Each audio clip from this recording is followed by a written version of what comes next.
On est venu avec 7000 shekels, je me rappellerai toujours. C'était toutes nos économies. Et puis, mais on était prêts à tout. Mon mari il a commencé à faire des assaos. Moi, j'ai fait des ménages, alors que j'étais responsable sur des gagnimes en France. Je me dis toujours que si j'avais eu l'argent du billet, je serais repartie en France.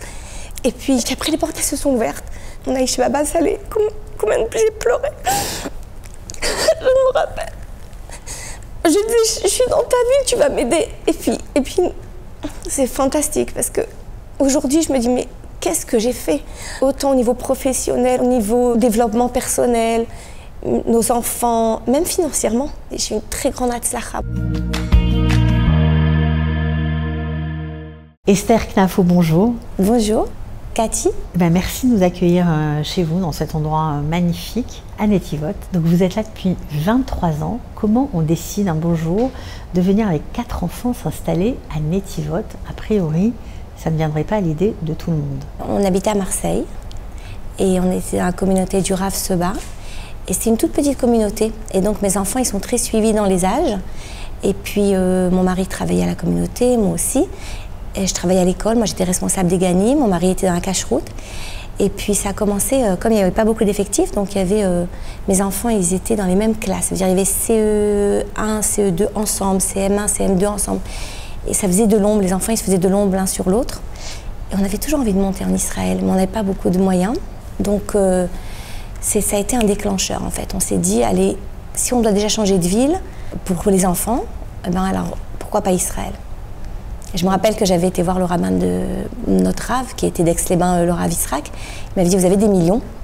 Je lui ai dit, on n'a pas, on n'en a même pas. Et on avait beaucoup de foi, beaucoup d'envie, beaucoup de motivation.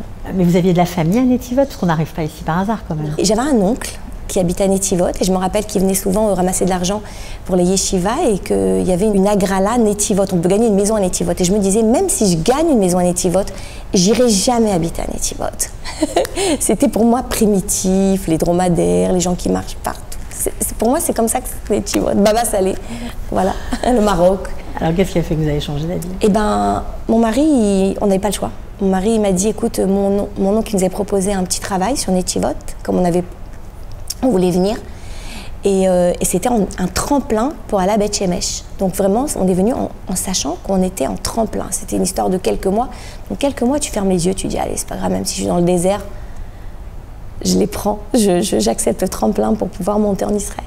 Alors ces quelques mois se sont transformés en une vie entière. Ah oui, on est arrivé, au début on était très étonnés, parce qu'on n'a pas trouvé, on a trouvé des gens normaux qui marchaient dans la rue avec... Ça avait l'air de ressembler à ce qu'on connaît, des gens comme nous, quoi. Il y avait des magasins, c'était même beau. À la rigueur, il y avait des nouvelles constructions qui commençaient à se faire.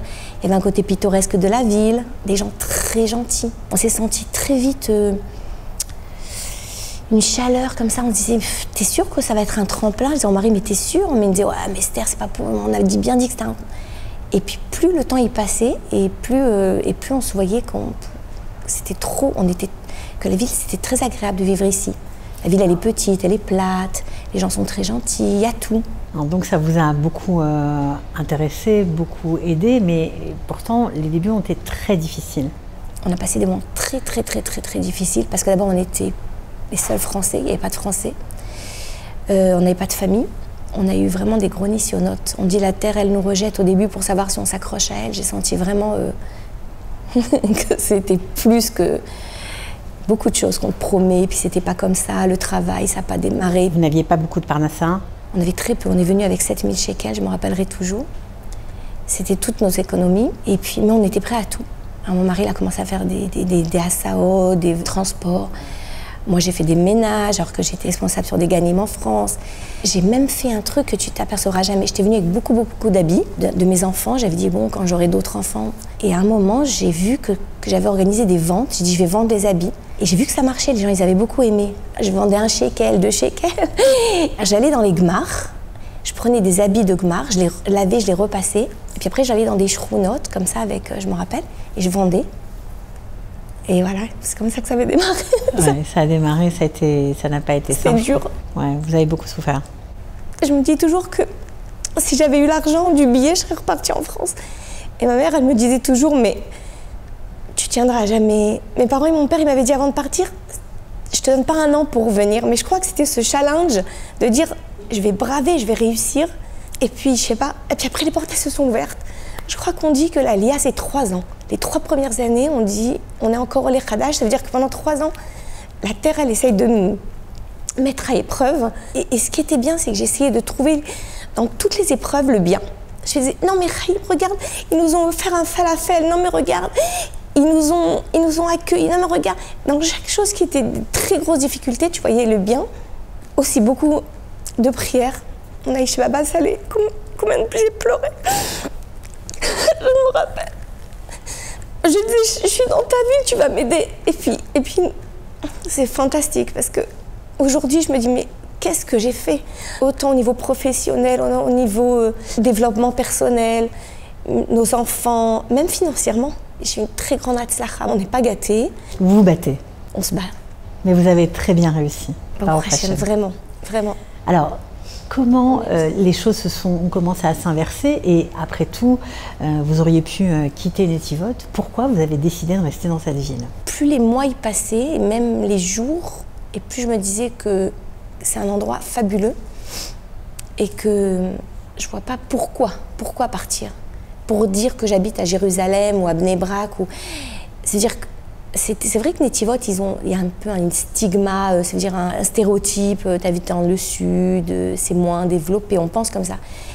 Mais si tu vois vraiment ce que tu as besoin dans ta vie, tu as besoin quoi? Un endroit où tu as des habitations bien et pas très chères, un endroit où tu peux t'épanouir à tous les niveaux, un endroit où les enfants ils auront beaucoup de choix d'école, un endroit où c'est religieux et en même temps c'est pas étouffant. C'est pas sectarisé.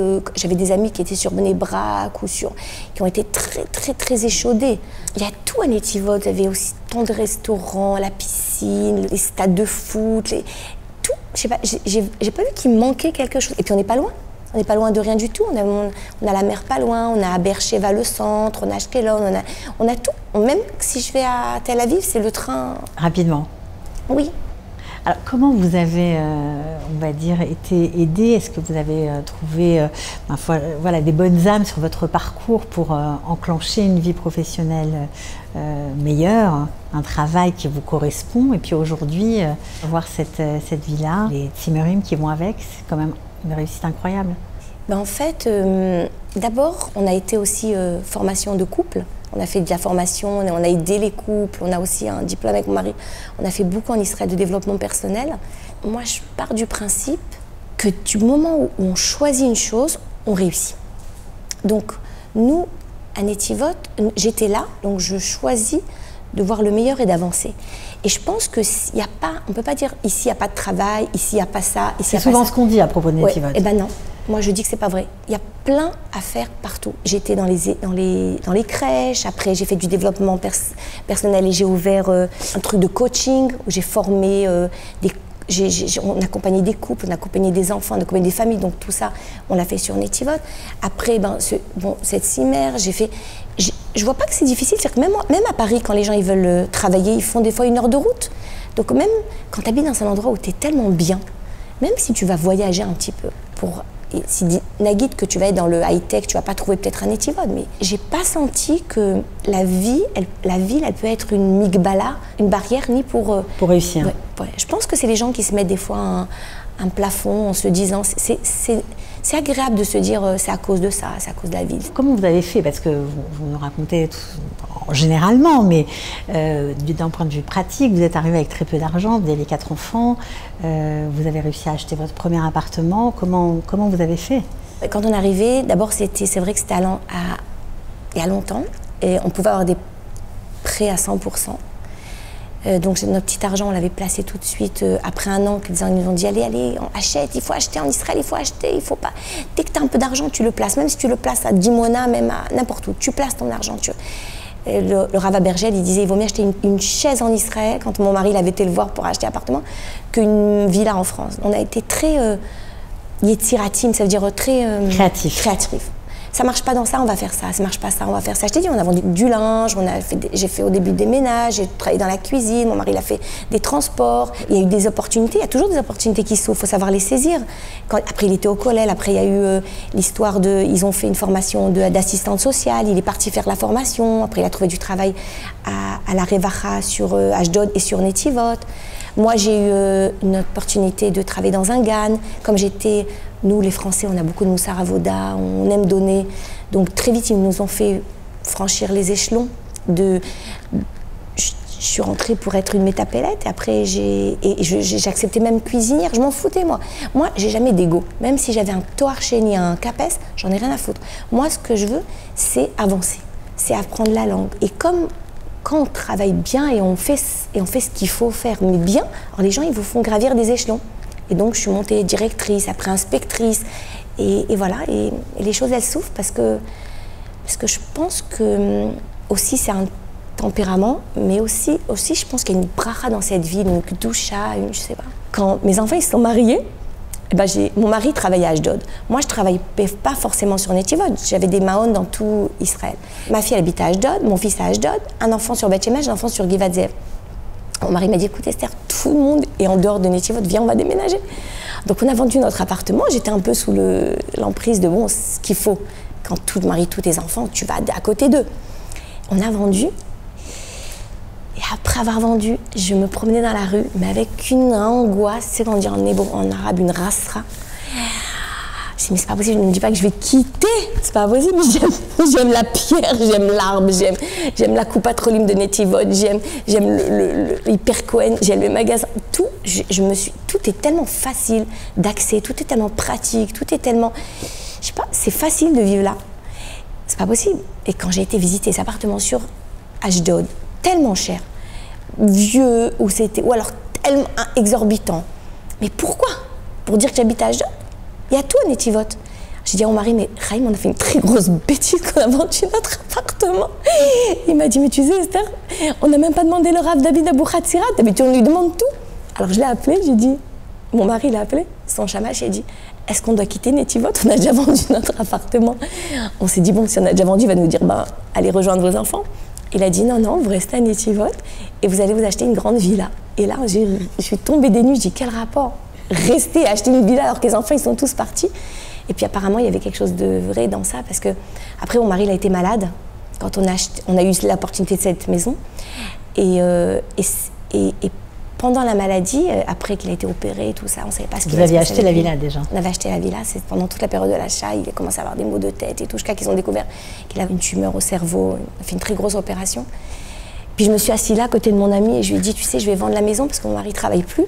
Il était assistant social, avait une bonne paye, on a pris une très grosse mashkenta. Puis elle m'a dit, mais t'as une piscine? Commence à faire de la location de piscine. J'ai dit, location de piscine, mais qui va venir chez moi? Et les gens, ils sont venus, ça a commencé. On a eu un bon été, on a pu avoir l'argent pour la mashkenta. Et puis après, j'ai une amie qui m'a dit, qui était venue, un couple d'Aka qui est venu à la piscine, m'a dit, mais t'as un étage, t'as un coma de gag, t'as un martef, mais fais un décimer. J'ai dit, je sais même pas c'est quoi décimer. Elle m'a dit, mais oui, j'ai mis Tsimer à Netivot. Tsimer, tu fais dans le nord, tu fais dans des moshavs à Netivot. Elle m'a dit, si tu fais un truc très beau, ça va marcher. Et j'ai senti que Dieu me parlait. Comme toujours, il nous parle, hein. Il faut juste savoir l'écouter. Est-ce que vous avez fait? C'est ce qu'on a fait. On a fait un petit Tsimer, après un deuxième. Et c'est fantastique parce qu'aujourd'hui, je vous promets, les gens, ils viennent de Natania, ils viennent de Kiryat Ata, ils viennent de Hod HaSharon, ils viennent du Merkaz, de Tzfon Tel Aviv. Je dis, non, c'est pas possible. Vous venez tous à Netivot. Et puis, quand ils arrivent, ils disent, c'est ça Netivot? Mais c'est Kfar Shmariaou. C'est pas Netivot. Moi, si je suis dans l'immobilier demain, ah non, mais je peux acheter après tout Israël. Hein, parce que je vous assure, je vendrai Netivot à tout le monde. Mais parce que c'est pas parce que je propagande, je gagne rien. Mais c'est franchement, moi je veux que les gens ils soient bien. Et c'est un endroit où on est bien. Et alors là maintenant, on a fait une communauté française merveilleuse. Il y a plein de francophones. Plein de francophones. Hier, on a fait l'anniversaire d'une amie à la piscine. Elles sont toutes venues. Tous les Shabbats midi, on s'invite, une fois chez les uns, une fois chez les autres. Il y a tellement d'ardoutes, il y a tellement, je sais pas. Il y a une vie communautaire très, très, très spéciale. Très communautaire, très belle. Et en même temps, vous êtes beaucoup avec les Israéliens aussi. Oui, moi j'ai été forcée d'être avec les Israéliens parce que j'avais pas de français. Mais ça m'a manqué. Hein. Pendant des années, j'ai très bien réussi avec les Israéliens. J'ai tonnes d'amis israéliens, mais la mentalité française, elle me manquait. Quand la Lia de groupe, elle est venue ici, j'ai dit, oh, encore je retrouve mes petites mentalités, quoi. Alors, ce qui est extraordinaire, c'est que non seulement vous aimez Netivot, mais vous aimez aussi beaucoup les gens. Et depuis le 7 octobre, en tout cas quand le 7 octobre a éclaté, évidemment, vous avez été sollicité par tous les soldats qui étaient mobilisés dans le sud, qui étaient à Gaza, et qui n'avaient pas de permission pour rentrer chez eux, ou qui avaient parfois 24 heures. Racontez-nous comment tout ça a commencé. Je crois que c'est une des plus belles périodes de ma vie. C'est pouvoir mettre tout ce que tu as. Ça m'émue.